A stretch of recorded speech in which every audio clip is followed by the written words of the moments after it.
Preparedness 101, Zombie Apocalypse, written by Ali S. Khan, government website article. There are all kinds of emergencies out there that we can prepare for. Take a zombie apocalypse, for example. That's right, I said zombie apocalypse. You may laugh now, but when it happens, you'll be happy you read this. And hey, maybe you'll even learn a thing or two about how to prepare for a real emergency. A brief history of zombies. We've all seen at least one movie about flesh-eating zombies taking over. My personal favorite is Resident Evil. But where do zombies come from, and why do they love eating brains so much? The word zombie comes from Haitian and New Orleans voodoo origins. Although its meaning has changed a little over the years, it usually refers to a dead body that comes back to life. Ancient voodoo and folklore traditions have brought us shows like The Walking Dead. In movies, shows, and literature, zombies are often created by an infectious virus. The virus is passed on through bites and contact with body fluids.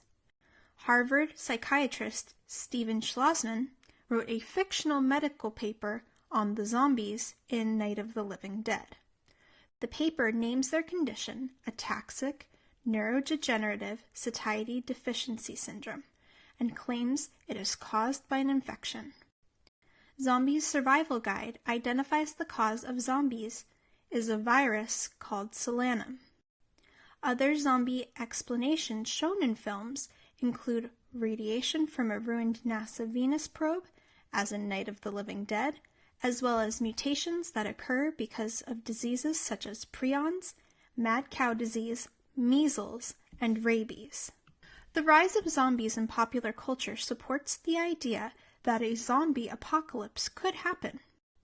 In such a scenario, zombies would take over entire countries. They would roam city streets. They would eat any living thing that got in their way. The spread of this idea has led many people to wonder, how do I prepare for a zombie apocalypse? Well, we're here to answer that question for you. We hope to share a few tips about preparing for real emergencies too. Better safe than sorry.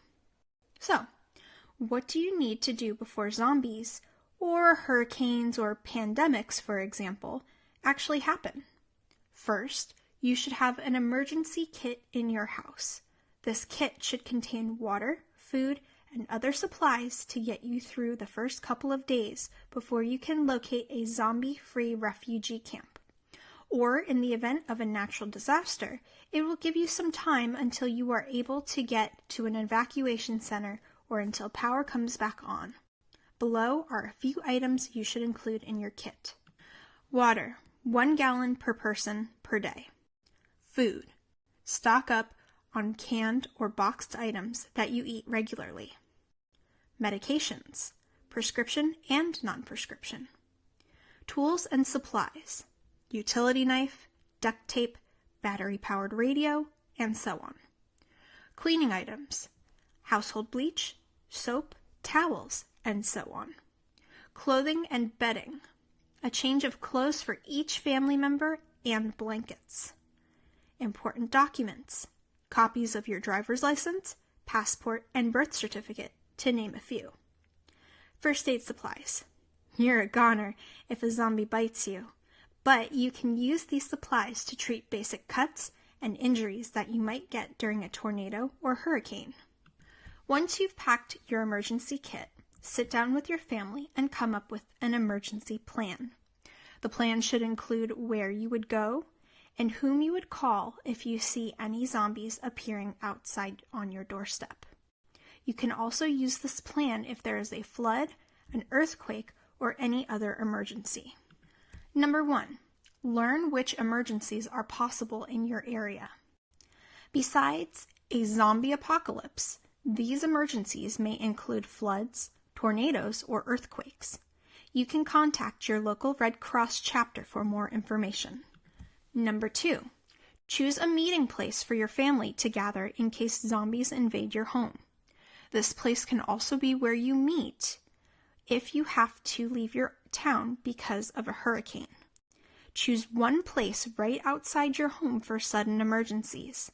Choose another place outside your neighborhood in case you are unable to return home right away.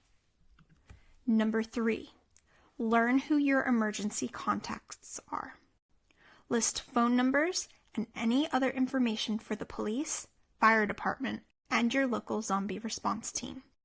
Also, find a contact who lives out of your local state, someone you can call during an emergency to let the rest of your family know you are okay. Number 4, plan your escape route. When zombies are hungry, they won't stop until they get food, such as brains.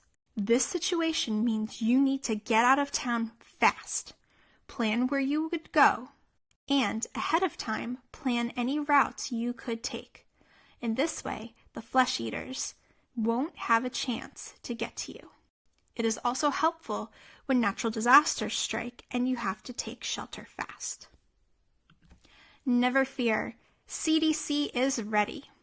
If zombies do start roaming the streets, CDC would conduct an investigation or begin a search as they do with any other widespread disease. CDC would give technical assistance to cities, states, or other countries dealing with a zombie problem. This help might include giving advice, lab testing and analysis, patient care, finding contacts, and controlling infection, including isolation and quarantine. It's likely that an investigation like this would have several goals. First, people would determine the cause of the illness and the source of the infection/virus/toxin. Next, they would learn how it is transmitted and how quickly it spreads. Then, people would find out how to stop the spread of the disease to prevent further cases. Finally, people would learn how patients can best be treated. Scientists would work to identify the cause of and cure for the zombie outbreak.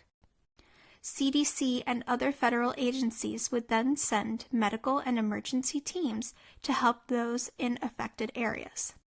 I would be volunteering the young, nameless disease detectives for the fieldwork.